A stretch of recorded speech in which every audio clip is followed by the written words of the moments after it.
হাত আগে সোনা পড়া পরে সোনা পড়া পরে এই অবস্থার কাজ করলে পড়াটা এবং বিসমিল্লাহ পড়াটা বলবো তারপর সোনা হাতে পড়বে হাতে পড়বে আগুন পড়া পরে তারা কি করবে হ্যাঁ ফেসবুক দিকে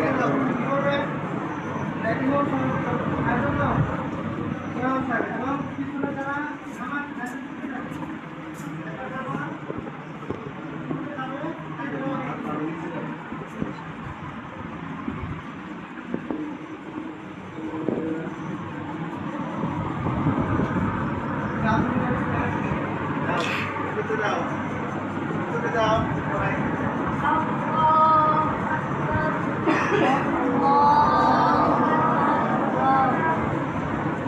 মাথা যেভাবে ঠিক করে দেওয়া হয়েছিল সেভাবে আবার